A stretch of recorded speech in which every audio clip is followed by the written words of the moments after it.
जी नमस्कार दोस्तों, आपका हमारा चैनल संजय स्टडी पॉइंट में आपका वेलकम है। दोस्तों, ये हमारी चैनल जो है आपको आज माइटोकॉन्ड्रिया के बारे में मैं इस वीडियो में आपको बताऊंगा। दोस्तों, माइटोकॉन्ड्रिया जो शब्द है ये ग्रीक भाषा के दो शब्द मायोटस और कॉन्ड्रियन से लिया गया। दोस्तों, मायोटस का मतलब होता है धागा और कॉन्ड्रियन का मतलब होता है कण, इसलिए इसे माइटोकॉन्ड्रिया को सूत्रकणिका भी कहते हैं। दोस्तों, माइटोकॉन्ड्रिया की खोज कोलिकर द्वारा सबसे पहले कीटों की मांसपेशियों में देखा गया। दोस्तों, कोलिकर साहब ने सबसे पहले माइटोकॉन्ड्रिया को कीट की मांसपेशियों में देखा। माइटोकॉन्ड्रिया जो शब्द है ये सी बेंडा द्वारा दिया गया और ये हमारे साइंटिस्ट फ्लेमिंग ने इसे माइटोकॉन्ड्रिया को फिला कहा और अल्टमैन ने इसे बायोप्लास्ट नाम दिया। दोस्तों, माइटोकॉन्ड्रिया को कोशिकांग माना गया, सेल ऑर्गेन। दोस्तों, माइटोकॉन्ड्रिया जो है ये एक रिस्केटिसा नामक बैक्टीरिया के समान होता है। ये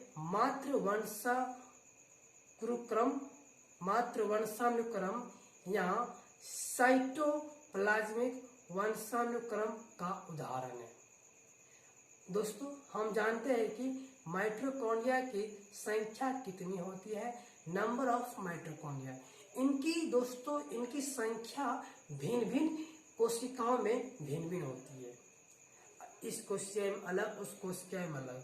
जैसे अधिक चयापचय गतिविधियां वाले कोशिकाओं में माइटोकॉन्ड्रिया की संख्या अधिक होती है। दोस्तों, आमतौर पे एक कोशिका में इनकी संख्या लगभग 1000 से 1600 होती है। प्रोकैरियोटिक कोशिका, अनऑक्सिक शोषण करने वाले कोशिका और स्तनधारियों की वृद्धि आरबीसी में इनकी संख्या कम होती है।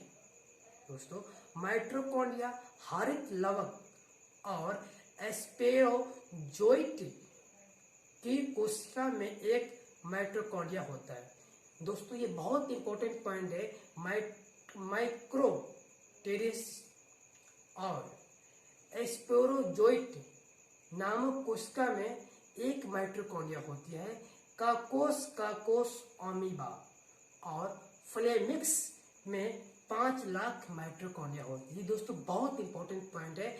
काकोस अमीबा और फ्लेमिक्स में 5 लाख माइटोकॉन्ड्रिया होते हैं। जंतु कोशिकाओं में पादप कोशिकाओं की तुलना में माइटोकॉन्ड्रिया अधिक होते हैं। दोस्तों, स्ट्रक्चर ऑफ माइटोकॉन्ड्रिया, आखिर ये माइटोकॉन्ड्रिया का संरचना क्या होता है? आमतौर पे यह सॉसेज के आकार का, बेलना के आकार का तंतुमय या छड़ जैसा होता है। दोस्तों, ये बेलन के आकार का और छड़ जैसा होता है। इसका व्यास 0.2 से लेकर 1.0 माइक्रोमीटर और लंबाई 1.0 से 4.1 माइक्रोमीटर होता है। दोस्तों, ये आप माइटोकॉन्ड्रिया के बाहरी झिल्ली के बारे में जानते हैं कि माइटोकॉन्ड्रिया के, जिसे आप इमेज में देख रहे हैं, माइटोकॉन्ड्रिया के बाहरी झिल्ली प्रोटीन और फॉस्फोलिपिड अनुपात 1:1 की बनी होती है। इसमें फॉस्फेटिडिल कोलिन की मात्रा अधिक होती है। इनकी मोटाई 60 से 70 A होती है। दोस्तों, इसकी बाहरी झिल्ली द्वारा बहुत बड़े अणुओं 6000 kD का हस्तांतरण हो सकता है। इनमें बड़ी संख्या में धसे हुए प्रोटीन होते हैं जिन्हें पोरीन कहा जाता है।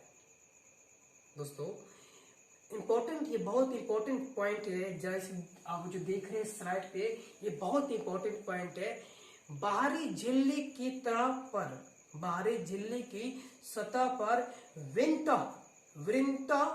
विहीन कण पाए जाते हैं जिनसे पार्सन की उपजाई कहा जाता है।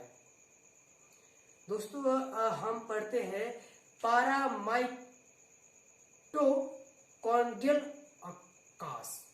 पैरामाइटोकॉन्ड्रियल अवकाश यह माइटोकॉन्ड्रिया के दोनों झिल्लियों के मध्य में 80 से 100 आकार का स्थित होता है।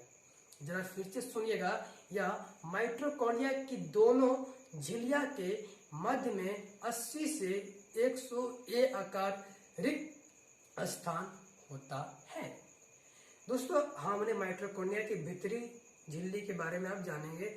बाहरी झिल्ली मैंने आपको बता दिया है। जानते हैं क्या होता है इसका भीतरी झिल्ली? यह माइटोकॉन्ड्रिया की आंतरिक झिल्ली जिस पर ऑक्सीडेटिव फॉस्फोराइलेशन के एंजाइम पाए जाते हैं। दोस्तों इस झिल्ली पर एटीपी संश्लेषण की प्रक्रिया होती है। दोस्तों ये बहुत इंपॉर्टेंट पॉइंट है। जो माइटोकॉन्ड्रिया का इनर झिल्ली, इनर मेम्ब्रेन के बारे में। यह माइटोकॉन्ड्रिया की आंतरिक झिल्ली है जिस पर ऑक्सीडेटिव फॉस्फोराइलेशन के एंजाइम पाए जाते हैं।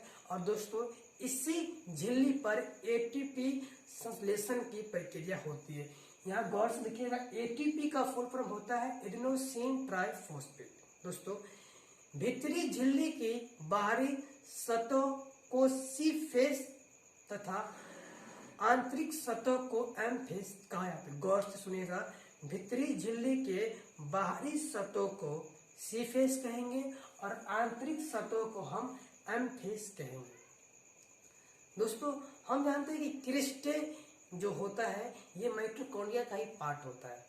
आंतरिक झिल्ली में कई उभार मतलब उभर खाबर होते हैं जिन्हें हम क्रिस्टे कहते हैं। दोस्तों माइटोकॉन्ड्रिया की जो आंतरिक झिल्ली होती है उसमें बहुत सारे उभर खबर होते हैं, उसे हम क्रिस्टी कहते हैं। क्रिस्टी में टेनिस के रैकेट के समान संरचना होती है जिन्हें F2 कण या ऑक्सीसोम या आंतरिक झिल्ली उपकाय कहा जाता है। जब सुनिएगा गौर से, क्रिस्टी में टेनिस के रॉकेट के समान संरचना होती है जिन्हें F2 कण या ऑक्सीसोम या आंतरिक झिल्ली उपकाय कहा जाता है। ऑक्सीसोम एटीपीस एंजाइम होते हैं जो ऑक्सीडेटिव फॉस्फोरिलेट कण में भाग लेता है। ऑक्सीसोम का निर्माण दो कारकों F0 तथा F1 के द्वारा होता है। जहाँ देखिएगा इमेज में, ऑक्सीसोम का जो होता है फॉर्मेशन वो दो कारकों F0 और F1 के द्वारा होता है। F0 कण ऑक्सीसोम के आधार मतलब बेस्ट होता है जो आंतरिक झिल्ली के साथ F1 कण के जुड़ने में मदद करता है और F0 F1 कण को OCSP, इसका फुल फॉर्म होता है ओलिगोमाइसिन सेंसिटिविटी कोरफेरिन प्रोटीन कहा जाता है। दो ऑक्सीसोम के बीच की दूरी 100 A होती है। दोस्तों ये बहुत इंपॉर्टेंट पॉइंट है, दो ऑक्सीसोम के बीच की दूरी 100 A होती है। Mitochondrial DNA. दोस्तों हम लोग जानेंगे कि जैसा देख रहे हैं आप स्लाइड पे, माइटोकॉन्ड्रियल डीएनए के बारे में आपको बता रहा हूँ।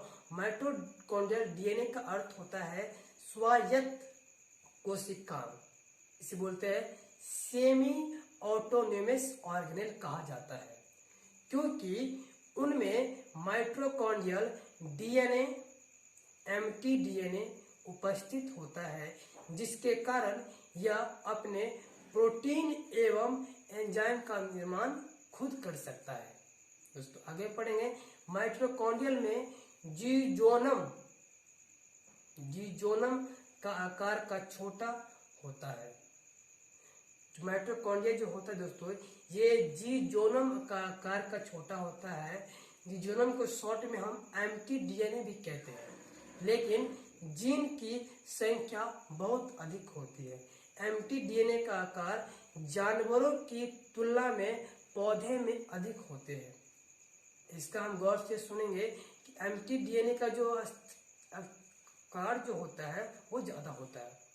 mtDNA में उपरिवर्तन से लेबर ऑफसेट न्यूरोपैथी विकार उत्पन्न होते हैं।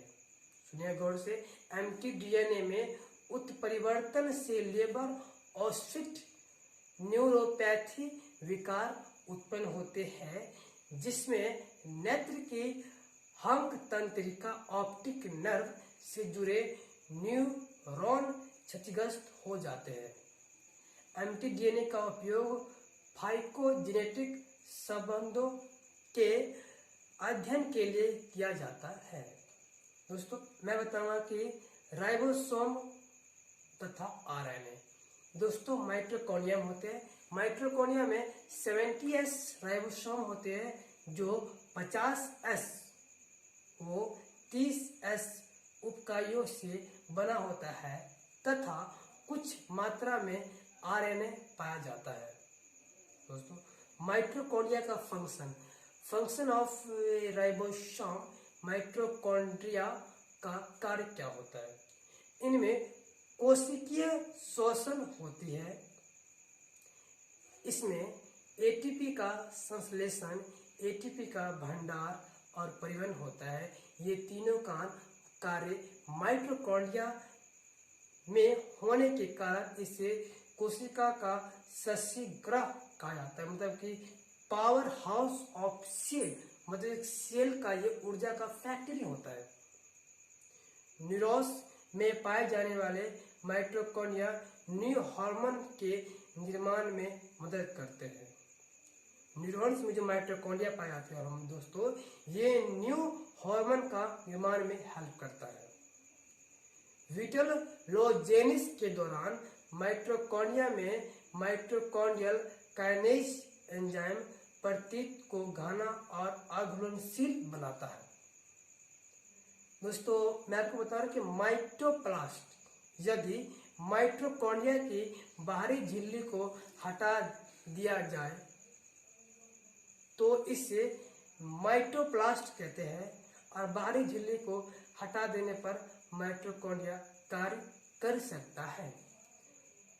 दोस्तों, यहाँ तक हमारी टॉपिक जो है माइटोकॉन्ड्रिया की वो खत्म हो गई, और इसमें हमने जाना कि माइटोकॉन्ड्रिया जो होता है उसकी खोज किसने की, और ये माइटोकॉन्ड्रिया कहाँ पाया जाता है, और इसका नाम जो है किसने दिया।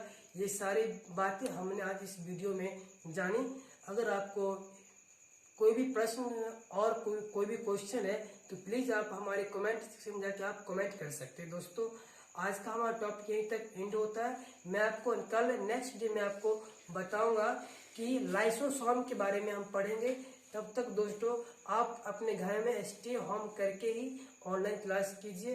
अगर कोई भी प्रॉब्लम आपको आती है तो हमारे जीमेल आईडी या हमें व्हाट्सएप या पर्सनल मैसेज कर सकते हैं। धन्यवाद। जय हिंद, जय भारत।